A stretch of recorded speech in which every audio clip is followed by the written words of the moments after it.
Number 6, which of the following scatter plots has a negative trend?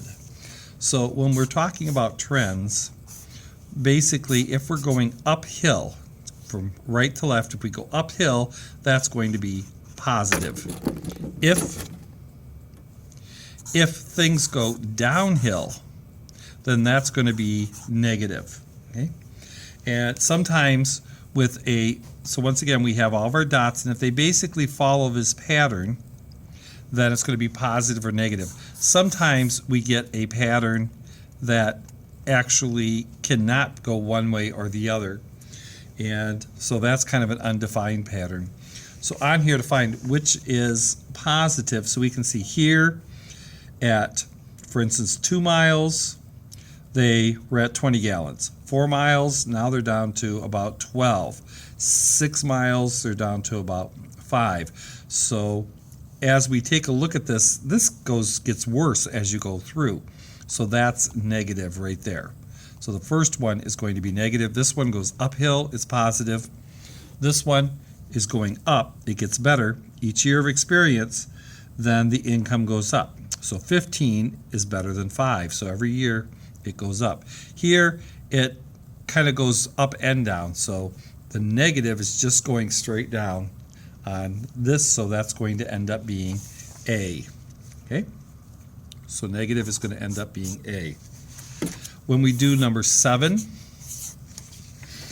it says the data from the survey of 8 people concerning their favorite color is represented in the table. Draw a circle graph for the table. So we want a circle graph here, so we're going to have a circle. And what we have is we have red is 5, blue is 2, and green is 1. So we can see all together we have about 8. So basically what we would do with this is we can take this and kind of divide it into 8s. So I'm just going to divide it into 8s. And I know that green is going to have 1 of those 8s. That's green. Blue is going to have 2 of the 8. And then red is going to have 1, 2, 3, 4, 5 of the 8. So we have a total of 8. So we can just divide this into 8 sections. And so that's going to be our circle graph. So we can have most of them. 5 is more than half. That's the red. And then this one here is the green. And this one would be the blue. Okay. So if they only had 4 things, we could divide it into quarters and so on. Okay, for number 8, it says the graph below is a line plot of a number of 1-year-old pines whose heights are 29, 30, up through 33 inches. So once again, we have a line plot and we can see the X's above them. And it says the number of 1-year-old pines that are 29 inches is. So we just look here, and this is the height in inches, so 29 inches. So 29 inches is going to be 1, 2, 3. So for 8, our answer is simply 3 of the pines are going to be that. And once again, it says 29 inches, we find the 29, and there are 3 on top. Okay. Here, it says, number 9, refer to the table below. Favorite color, red, yellow, blue. Number of students, 14, 12, 8. The frequency of the color yellow given in tally marks is, so we want yellow, which is 12. So what we're going to do for that is we're going to actually show 12 using the tally marks. Now in order to do that, we're just going to go ahead and we want 12, so that would be 1, 2, 3, 4, 5, 6, 7, 8, 9, 10, 11, 12. So this is actually our answer here. It's just tallying things up. And rather than just do 12 as 1, 2, 3, 4, 5, 6, 7, 8, 9, 10, 11, 12, well, we can't really count them. Here we can just say 5, 10, 11, 12. So that's going to be the answer for 9. Okay. For 10, refer to the diagram below to solve this. So we have car prices in thousands at a used car lot. So we can see the lowest price we have is $4,000. The highest price is $55,000. The median price is 12. The first quartile is 6, and the next is third quartile is 24. So once again, when we have a line plot, basically it's a box and whisker, sometimes we call it, and this is different than a line plot, and we have on this right here and this.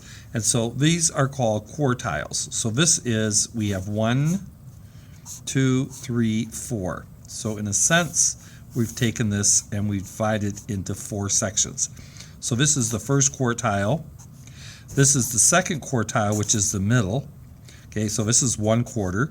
This is 2/4, which we just say is halfway. This is the third quartile, or 3/4, and this is going to be all the way. So this is the biggest, this is the smallest. So now, using this, they will ask us some questions. 25% of all cars in the lot are priced above.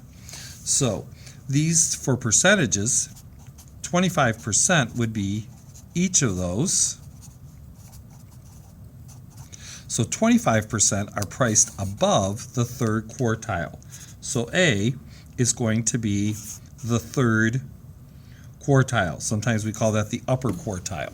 Okay. Then for B, blank percent of all cars in the lot are below 12,000. So we can see on here 12 is our median. So 12 is right here, and they want to know how many are below 12. And we can see the percentages, 25 and 25. So that's going to be 50%, 25 and 25. And of course, half of the cars are below that, and half of 100% is 50%. Okay? So next one. 75% of all the cars of the lot are priced above. So 75% above. So above, we have 25, 50, 75. So 75% are above the first quartile. Okay? So 75%, and sometimes we call this simply the lower quartile. Okay? So the first quartile, the third quartile, sometimes is called the upper quartile. Okay. For D, blank percent of all cars in the lot are priced above 12,000. So 12,000 was our median. So how many above? 25%, 50%. So 50% are going to be above the median. Okay. This is the lowest price car is valued at. So the lowest price was right here, which was 4, and since these were in thousands, that the lowest price of the car would be $4,000. Okay? So then, while the highest price car is valued at, so the highest price is going to be up here. So that's going to be, and once again, these are in thousands, so the highest price is going to be $55,000 for the highest price used car on the lot.